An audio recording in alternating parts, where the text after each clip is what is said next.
Hello everyone, welcome to our channel guys. यहाँ पर हम आज बात करेंगे CSIR CRRI central road research institute के रिक्रूटमेंट नोटिफिकेशन के बारे में। लेकिन आगे बढ़ने से पहले मैं आपको बताना चाहूंगा कि अगर आपने अभी तक चैनल को सब्सक्राइब नहीं किया है तो चैनल को सब्सक्राइब करें, वीडियो को लाइक शेयर जरूर करें। चलिए शुरुआत करते हैं आज के इस नोटिफिकेशन का। सबसे पहले आप यहाँ पर देखेंगे, आपको यहाँ मेंशन कर दिया गया है अपनी इंपॉर्टेंट डेट्स के बारे में। तो ऑनलाइन एप्लीकेशन स्टार्ट हो चुका है 27 फरवरी से और लास्ट डेट रखा गया है 29 मार्च। ध्यान रखिएगा, 29 मार्च, 27 फरवरी से 29 मार्च तक का यहाँ पे एप्लीकेशन का डेट रखा गया है। क्लियर है? चलिए अब हम यहाँ पर बात करते हैं। After applying the candidate should keep a soft copy of fees and her application, यानी कि जब आप अप्लाई कर चुके रहेंगे तो उसका सॉफ्ट कॉपी आपको रखना रिक्वायर्ड होगा। ठीक है, अब हम आते हैं यहाँ पे कि पोस्ट किस तरीके का है। तो ध्यान रखिएगा, साइंटिस्ट ग्रेड 4, ध्यान रखेंगे साइंटिस्ट ग्रेड 4 का पोस्ट है, परमानेंट पोस्ट होगा। 7th CPC का लेवल 11 का पे स्केल होगा। इनिशियल सैलरी 1,21,641 रहेगा। अपर एज लिमिट ध्यान देंगे 32 ईयर्स है इन केस ऑफ जनरल। और यहां पर रिलैक्सेशन प्रोवाइड किया जाएगा गवर्नमेंट के नॉर्म्स के अकॉर्डिंग जितने भी OBC और SC ST कैंडिडेट्स हैं। सबसे पहले हम बात करेंगे S1 में रिजर्व कोटा के लिए अगर बात करिएगा तो वहां यहाँ पे जनरल के लिए 3 पोस्ट रिजर्व रखा गया है। रिक्वायरमेंट क्या है? ट्रैफिक एंड ट्रांसपोर्टेशन इंजीनियरिंग के लिए 5 पोस्ट रखे गए हैं, जिसमें से 3 जनरल के लिए हैं, 2 OBC के लिए हैं और 1 शेड्यूल कास्ट के लिए। ध्यान रखिएगा, 3 जो है यहाँ पर जनरल के लिए है, 1 पोस्ट OBC, 1 पोस्ट यहाँ पर SC के लिए रिजर्व रखा गया है। रिक्वायरमेंट क्या है? ME MTech या MS होना चाहिए, इक्विवेलेंट डिग्री सिविल इंजीनियरिंग में, specialization transportation planning, traffic engineering, transportation infrastructure. इसके अलावा अगर आप देखेंगे तो बीटेक वाले भी यहां पर डिजायरेबल क्वालिफिकेशन में अगर आप देखेंगे तो यहां पर BE BTech डिग्री होना चाहिए 60% मार्क्स के साथ। और साथ ही साथ आपका फॉलोइंग एक्सपोजर में लाइक ट्रांसपोर्टेशन में, एनालिसिस डिजाइन में, regional road network, geometric design, system design, इन सभी में आपका minimum qualification experience, post qualification experience होना जरूरी है। ठीक है, नेक्स्ट आता है इन्वायरमेंटल इंजीनियरिंग, 1 पोस्ट है अनरिजर्व्ड के लिए। रिक्वायरमेंट क्या है? रिक्वायरमेंट है ME MTech या MS। ठीक है, ध्यान रखेंगे सिविल में, इन्वायरमेंटल इंजीनियरिंग एंड मैनेजमेंट में। बट यहाँ पे BE BTech 60% वाले भी अप्लाई कर सकते हैं। रिक्वायरमेंट क्या होगा? इन्वायरमेंटल इंपैक्ट असेसमेंट और mitigation of road and transport potential का यहां पर आपके पास एक्सपीरियंस होना जरूरी है।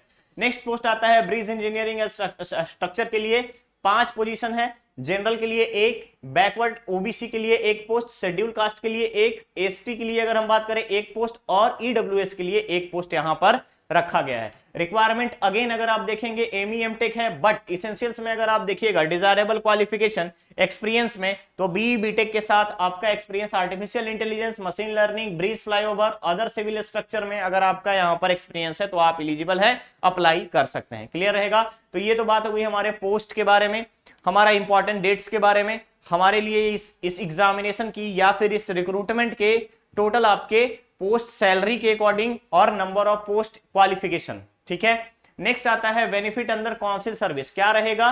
तो ध्यान रखेंगे HRA ऑल्सो यहां पर जो मेंशन किया गया है, HRA will not be admissible. ध्यान रखिएगा, HRA जो है यहां पर कोई भी आपको हाउस रेंट अलाउंस नहीं दिए जाएंगे। इसके अलावा पोस्ट के अगेंस्ट में अगर आप देखें convenience allowance, house building advance, leave travel concession, other expenses आपको CSIR के रूल के अकॉर्डिंग प्रोवाइड किए जाएंगे। सेलेक्टेड कैंडिडेट जितने भी रहेंगे उनको नेशनल पेंशन सिस्टम के आधार पर पेंशन रूल में आपको रखा जाएगा, आपको पेंशन दिए जाएंगे। क्लियर है?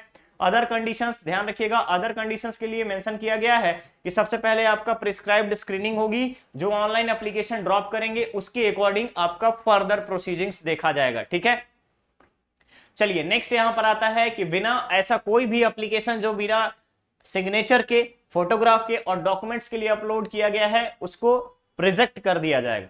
तो आप इस चीज को, जो इंपॉर्टेंट पॉइंट्स है उसको ध्यान में रखिएगा। लास्ट डेट की बात करें, लास्ट डेट के लिए यहां पे 29 मार्च रखा गया है।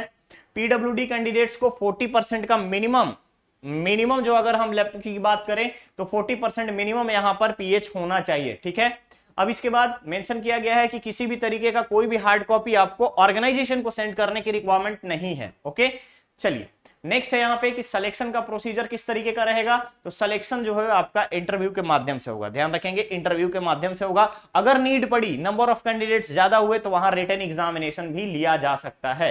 क्लियर रहेगा। अप्लाई कैसे करने हैं, www.crrridom.gov.in ऑफिशियल वेबसाइट पर जाकर के आप रिक्रूटमेंट नोटिफिकेशन के अगेंस्ट जिस पोस्ट के लिए एलिजिबल है उस पर अप्लाई आप कर सकते हैं। क्लियर रहेगा। रिलैक्सेशन अगेन आपको हम बता दें, SC/ST 5 ईयर्स, OBC 3 ईयर्स, अपर एज लिमिट में रिलैक्सेशन प्रोवाइड किया जाएगा। क्लियर रहेगा। चलिए, ईडब्ल्यूएस के लिए कंडीशंस रखी गई है कि मिनिमम जो क्राइटेरिया है ईडब्ल्यूएस का वो फुलफिल होना चाहिए, तभी आप ईडब्ल्यूएस के लिए लायबल होंगे, अदरवाइज आपको जनरल ट्रीट किया जाएगा। फिजिकल हैंडीकैप्ड अगर जनरल कैंडिडेट है तो 10 ईयर्स, और अगर ओबीसी है 13 ईयर्स, और SC/ST है तो 15 ईयर्स का रिलैक्सेशन प्रोवाइड किया जाएगा। मोड ऑफ सिलेक्शन अगेन अगर आप यहां पर देखेंगे, मोड ऑफ सिलेक्शन सिर्फ इंटरव्यू है। रिक्वायरमेंट अगर हुई, नंबर ऑफ कैंडिडेट ज्यादा हुए तो यहां पे रिटन टेस्ट लिया जा सकता है। अप्लाई करने के लिए अगेन crridom.gov.in पर अप्लाई करेंगे। लास्ट डेट में अगर आपको मैं बता दूं 29 मार्च है। जितने भी ऑनलाइन एप्लीकेशन में डिटेल्स हैं, रिक्वायर्ड डिटेल्स हैं, उन रिक्वायर्ड फील्ड को आप कंप्लीट करेंगे, देन आप फर्दर प्रोसीड करेंगे। ठीक है, पहला है रजिस्ट्रेशन, फिर आफ्टर आप फी सबमिशन करेंगे। फी सबमिशन में अगर आप देखेंगे तो यहाँ पे फिलिंग ऑनलाइन एप्लीकेशन के लिए आपको फिल करना पड़ेगा, फी का ट्रांजैक्शन आईडी डालना पड़ेगा, देन आपका एप्लीकेशन यहाँ पर कंप्लीट होगा। ठीक है, यहाँ पे अगर आप देखिएगा कैंडिडेट को हार्ड कॉपी यहाँ पर रिसिप्ट होगा। जैसे ही आप सेलेक्ट होंगे तो यहाँ पर इंटरव्यू के लिए अगर आपको जाना है तो इंटरव्यू में आपको सारे डॉक्यूमेंट्स के जितने भी एक्सपीरियंसेस है, जितने भी एजुकेशनल क्वालिफिकेशन है, सभी के हार्ड कॉपी आपको प्रेजेंट करने होंगे। क्लियर रहेगा। यहाँ पर आप देख सकते हो नेक्स्ट क्राइटेरिया आता है फी का, तो ध्यान रखेंगे 500 for general, 500 for general, OBC and EWS candidate को फी पे करना है। SC/ST women candidate, PWD ex serviceman को किसी भी तरीके का कोई भी फी पे करने की रिक्वायरमेंट नहीं है। क्लियर रहेगा। चलिए, यहां पर बेसिक देख सकते हो, जब आपको इंटरव्यू के लिए कॉल किया जाएगा तो रिक्वायरमेंट क्या होगा, प्रिंटेड कॉपी, ई रिसिप्ट या चालान जो आपने फी पे किया है, application form, self attested photocopy of जितने भी एजुकेशनल सर्टिफिकेट्स हैं उसके अलावा अगर आप मार्कशीट है, इसके अलावा आपका यहाँ पे आइडेंटिटी कार्ड हो जाएगा, यानी पहचान पत्र के साथ साथ आपका सेल्फ अटेस्टेड कॉपी, अगर कास्ट सर्टिफिकेट लग रहा है या ईडब्ल्यूएस लग रहा है तो ईडब्ल्यूएस का सर्टिफिकेशन होना चाहिए। आप कहीं पे अगर जॉब कर रहे हो तो वहां से एनओसी रिक्वायर्ड होगा। क्लियर रहेगा। इसके अलावा सिनॉप्सिस या abstract of thesis, desertion in respect of essential qualification, जैसे एमटेक, एमटेक में आपने एमटेक में जो आपने थीसिस दिया होगा, सिनॉप्सिस दिया होगा, उसकी एक कॉपी आपको लेकर के जानी होगी। ठीक है। इसके अलावा list of research publication in SCI reputed journal. ठीक है, साइंस जर्नल में अगर आपने कोई भी पब्लिशिंग दिया है या कोई भी आपका रिसर्च पब्लिकेशन हुआ है उसकी एक कॉपी रेफरेंस के लिए, ओबीसी और एनसीएल कैंडिडेट के लिए कम से कम यहाँ पे ओबीसी एनसीएल का डाउन अगर हम देखें यहाँ पे तो सेल्फ अटेस्टेड कॉपी आपको अपलोड करना रहेगा। ओके, तो यहाँ पर आप देख सकते हो कंट्रोलर ऑफ एडमिनिस्ट्रेशन का डायरेक्टली आपको इस रिक्रूटमेंट नोटिफिकेशन में रिक्वायर्ड डॉक्यूमेंट्स क्या क्या है इसके बारे में बताया गया है। तो गाइज अप्लाई करने से पहले एक बार ध्यान से आप जरूर देख लीजिएगा कि यहाँ पे आपका जो एजुकेशनल क्वालिफिकेशन है क्या इसके क्राइटेरिया को मीट कर रहा है या नहीं, देन आफ्टर आप फर्दर प्रोसीड कीजिएगा। ठीक है, तो अप्लाई करने से पहले एक बार ऑफिशियल नोटिफिकेशन को ध्यान से जरूर पढ़ें। मिलते हैं बहुत ही जल्द हम लोग नेक्स्ट और नए अपडेट के साथ। बने रहिए चैनल पे, चैनल को सब्सक्राइब करें, वीडियो को लाइक शेयर जरूर करें। Thank you so much.